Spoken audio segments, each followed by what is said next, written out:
Okay, hello everybody. Welcome to Korean Atlanta Mentorship, and you have entered Velocity Banking Elementary School. And what we're going to do today in today's video is learn about all the basics of Velocity Banking and learn how to be different from all the other students in other schools, right? In fact, let's do this. Let's first review what other people learn that's different from here, right? So, what do other people learn in these other schools? Number one is you got to learn how to save money, right? If you're in debt, best way to pay off debt is learn how to save money. Save at least $1,000, and then if you're in a good position, learn how to at least save 3 to 6 months of emergency funds for expenses, right? And then number two, if you got some credit card debt, you got to make sure that you got to stop using it and avoid it like the plague. And if you do need to use it, it's got to be used as a backup, right? Now, what we're going to do is take these two things and do the exact opposite. So, in our school, we're going to learn that we do not save money until debt is paid off, right? We do not save money. That's you want to not do velocity banking, it's save money, right? That's essentially what not doing velocity banking is. And then number 2 is that in order for us to help us pay off debt, we're going to use a line of credit as our main operating account. So I know some of you are out there thinking, what's a line of credit?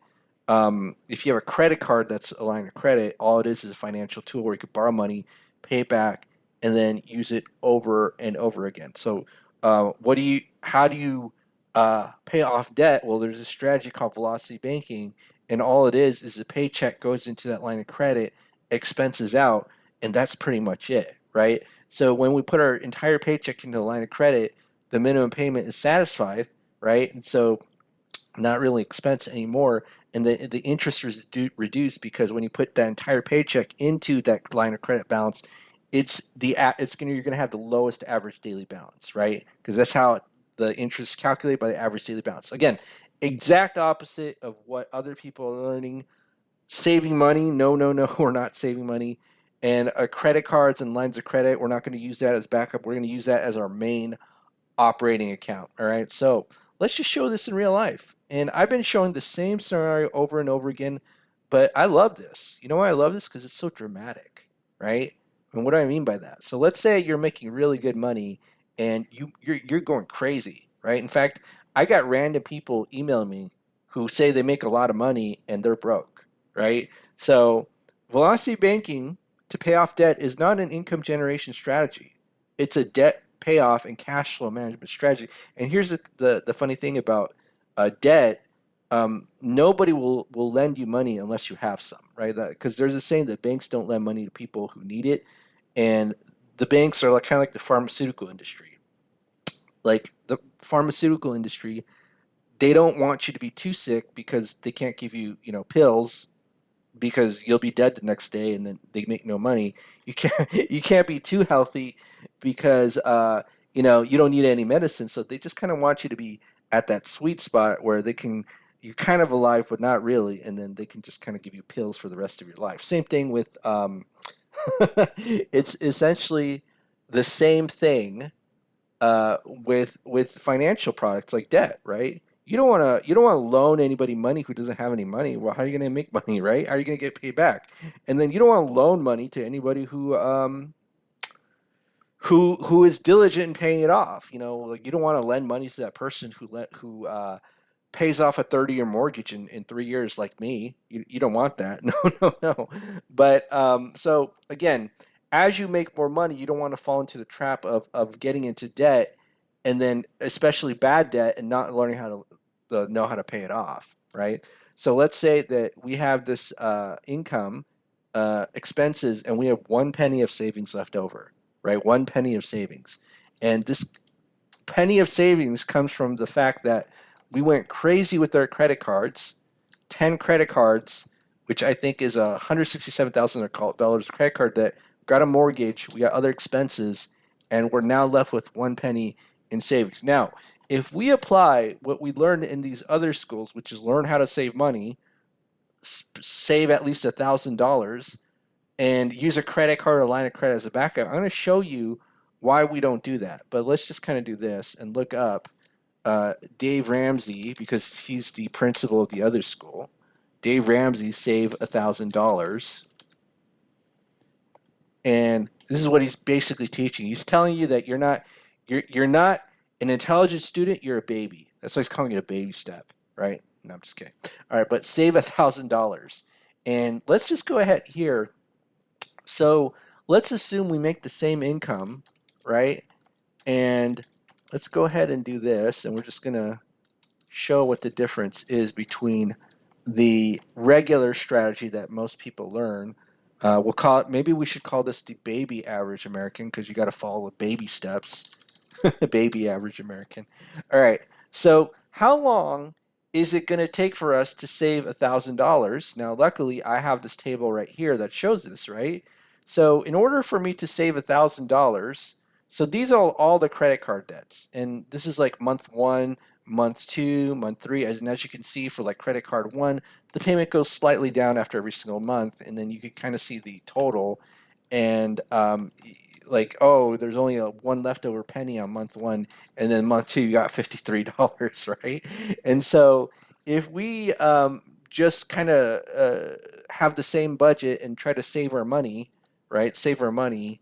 Um, how long is it going to take us? It's going to take us 7 months to save $1,000. 7 months, right? So note that down. 7 months. So we're in this desperate situation here where we're freaking out because we only got a penny in savings, and we're following this baby step one of save $1,000, right? Because that's what all the other students are learning in those other schools. It's going to take us 7 months, okay? And then how much interest are we paying on credit cards? Okay, so we take those same credit cards and we add up all the interest because most of the payments will go to interest every single month, right? 3,000, a little bit, 3,500 and then 3,400. So after every single month, we're paying interest, and then the total interest that we're paying to save $1,000 is 24 grand. 24 grand. We had to pay these credit cards 24 grand in order to save $1,000. And it's going to take us 7 months. So you tell me if saving money is a good idea when we're in debt, right? Not probably a bad idea, right?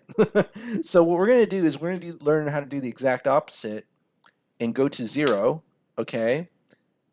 Zero savings, and we're going to use our line of credit as our main operating account and bring it down by something called cash flow, right? So income minus expenses. Look very similar with savings in this first picture, but we're going to make this number maximized once we start to do the strategy. Now, so let's assume that because we're a homeowner, we have access to a $175,000 line of credit. Now, I see this comment all the time where it's like, oh, who has a line of credit that big laying around? And that's true, right? That's true because most Americans don't understand that banks don't lend money to people who need it. So you got to get the credit before you ever need it. And that's how I got 268 or 268? I don't know, probably be over 300 soon. $1,000 in lines of credit because I made sure I got it when I did not need it, right? And so that's why it's important to learn about credit, learn to understand credit, and understand when this a strategy would be appropriate for you, or if you can even implement the strategy. Too many people, they wait until the last moment because we're procrastinators, or we don't know, we don't know learn how to we don't learn how to do things until we've like crashed a car metaphorically to learn how to drive it. Like, we don't do that, and that's why we don't have huge lines of credit available to us. But back to my point, let's just assume we had a $175,000 line of credit. Okay, now let's go back to step two here, which is we're going to use this as a backup. So let's say that we're in this penny mode, mode of life as the baby average American, or we have one penny of savings. Let's go ahead and see what happens when we have a $2,000 emergency, right? And so if we have a $2,000 emergency, and I don't know if you ever, what your home equity line of credit says, but mine says that it's either a minimum of $50 or, like a certain percentage of principal plus interest. Okay. So let's say that for whatever reason that we had a $2,000 emergency and we're doing it the old way, $2,000. So let's go ahead and subtract $50 because that's what the payment will be, at least for this home equity line of credit. Now we're in the negative, right? We're in the negative. So we might be, a little bit screwed by using our line of credit as a backup because we had a $2,000 emergency and instead of using it as our main operating account, okay?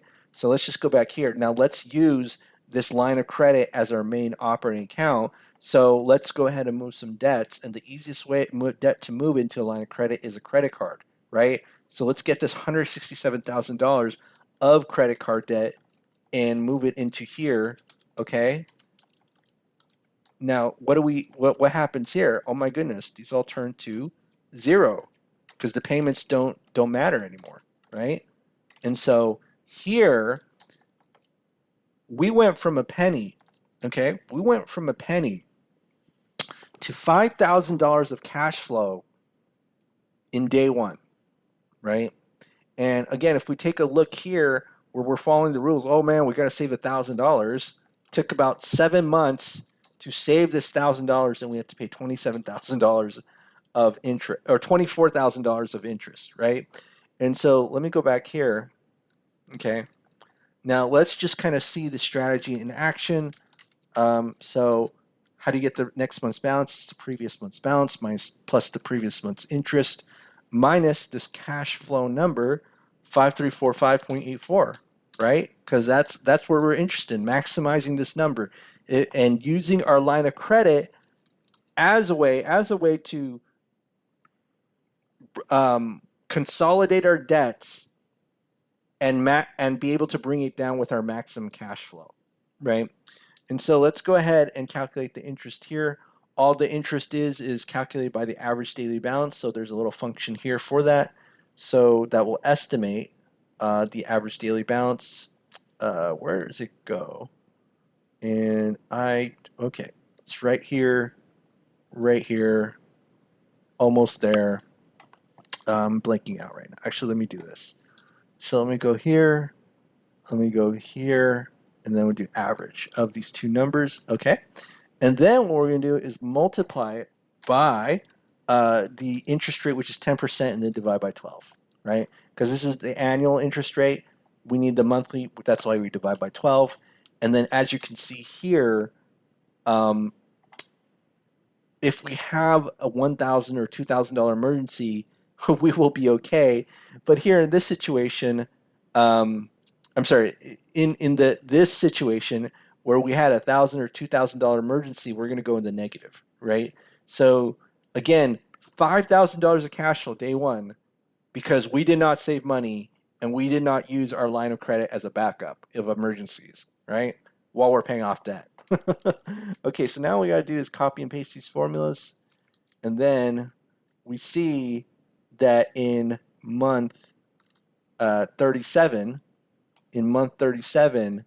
oh my goodness, all this $167,000 of credit card debt was paid off, right? $167,000 of credit card debt. And because we have so much cash flow in the beginning, again, we basically have $1,000 of access to $1,000 on day one, whereas it took us 7 months to get access to $1,000, and we had to pay $24,000 to get access to or $24,000 of interest to get access to that $1,000 of savings, right? So let's take a look here, okay?